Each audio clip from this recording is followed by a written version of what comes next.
This is the Rebel HR Podcast, the podcast about all things innovation in the people space. I'm Kyle Rode. Let's start the show. Hello, Rebel HR community. We are here live podcasting at the Iowa State SHRM Conference. It is a wonderful day. We just saw an awesome keynote, and I am joined here with Madison Buzynski and Kara Harris. They are both HR generalists from BGM. Welcome to the podcast. Thank you. We're happy to be here. We are super excited for you to be here. You are actually the first podcast guest at this conference. So thank you for being willing participants in this experiment. Awesome. It's our first time at the conference. So first time at the conference. Yes. Welcome. Really appreciate you taking the time to sit down with us. I think one of the goals of this podcast is to connect HR people as a community and drive for better change in the world of work. So I'm fascinated. Both of you are relatively new to the HR profession. So first question, and whoever wants to take it, was it what you expected? Good question. Do you want to go or do you want me to? I can go. No, it wasn't what I expected. I thought HR was I love people. So I thought working with people and didn't even think about, having to fire someone. And I remember before I started out in college, I was like, I can never fire someone. Like, I'll never be able to do that. And look at me now, a year in. Look at me now, firing all these people. A year now, and I've grown so much. And yeah, it's not what I expected in high school when I chose what I want to do with my life. Yeah, I definitely agree, Kara. I think one thing for me was just how involved we get with the lives of our employees and the difference that we make. I was not prepared for that. I thought it was going to be pretty day-to-day doing some of the same things, but every day is new and different, and we're constantly learning. That is, I feel like, the understatement of the year. Like, it's there's always something new and different to figure out that you did not expect. So I'm fascinated. I want to go back to something you mentioned, Kara. So the termination thing, right?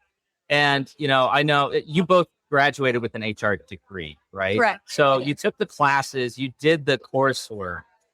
What was it like the first time where you're like, oh my gosh, I am actually in charge of a termination?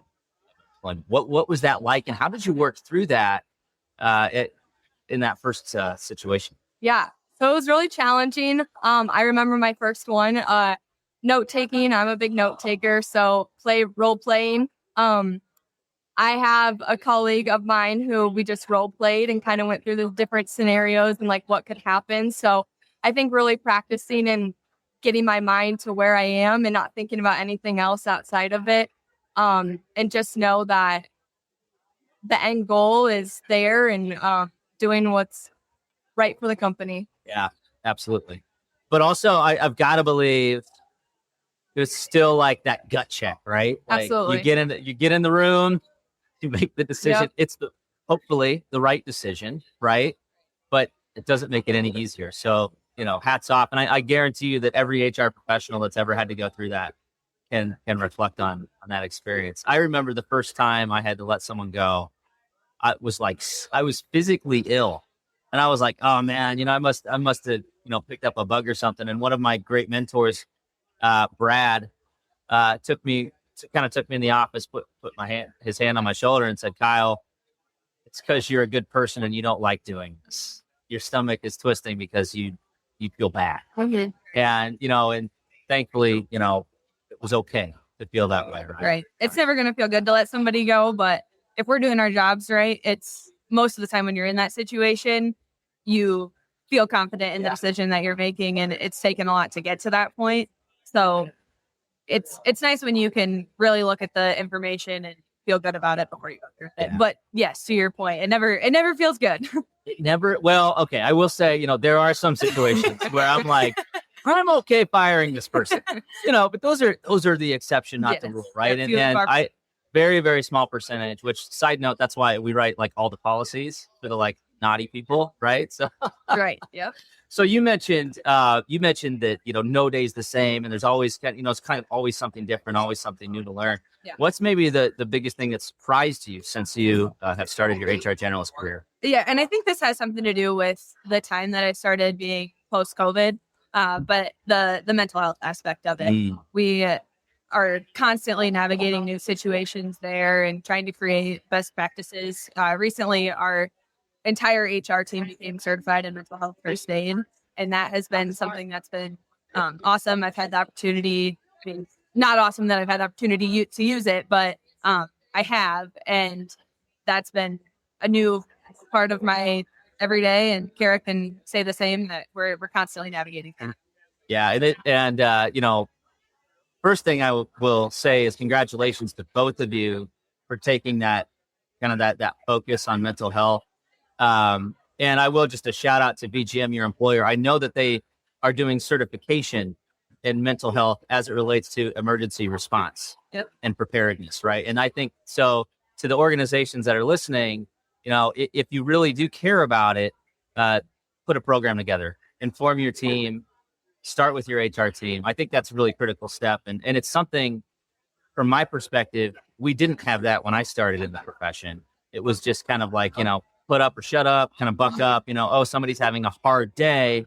Well, but there wasn't a lot of programs and information on how to actually handle that as a human resources professional. So I'm really happy to hear that's been a big focus. So. Yeah, I've been really diving into our leave management systems as well. And I think a lot of those same things can be said about FMLA, ADA, those kinds of things. Yeah. Because, it's something different all the time, and it's constantly navigating that. And I would say I probably grew up with a little bit more of the buck up and get through it kind of mentality. So it's really been a shift for me to think about that's not always the answer. That's usually not the answer. Right. Yeah, right. I totally agree. So for our international listeners, there's all these acronyms that are just absolutely maddening in the United States. FMLA, ADA, ADAAA. You can put a bunch of A's on the end of stuff. And it's a mess to work through, but it's also extremely complex and challenging for an employee, let alone for an HR professional to try to navigate. So we're at this conference. This is the first time we've done this, and we're getting people are like taking pictures. So you guys are famous. Like you got to have some LinkedIn tags and headshots and all sorts of fun stuff. So this is good. Yeah. So I'm curious. So we're sitting here. We're at this conference. The name of this conference is the Great Reset, and I think that it's a fascinating title. We interviewed one of the conference organizers earlier about the reason for that title of the conference. What does that mean to you, Kara? The Great Reset.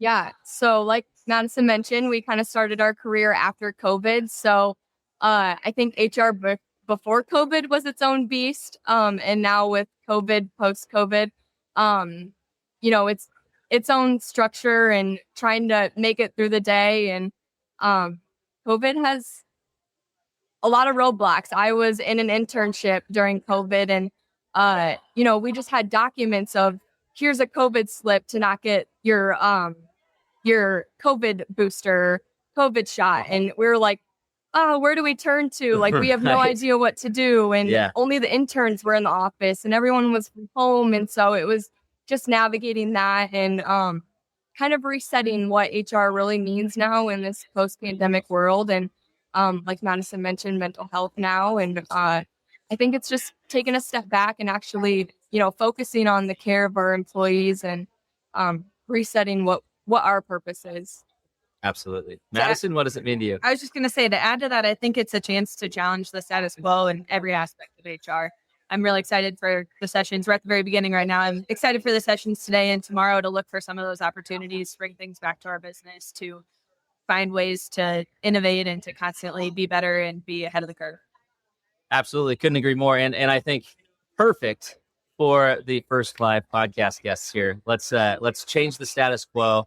Let's reset. Let's redefine what HR can be.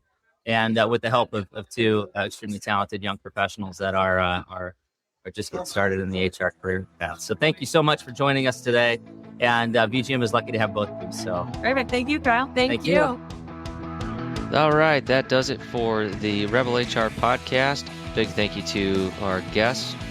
Follow us on Facebook at Rebel HR Podcast, Twitter at Rebel HR Guy, or see our website at rebelhumanresources.com. Views and opinions expressed by Rebel HR Podcast are those of the authors and do not necessarily reflect the official policy or position of any of the organizations that we represent. No animals were harmed during the filming of this podcast. Baby.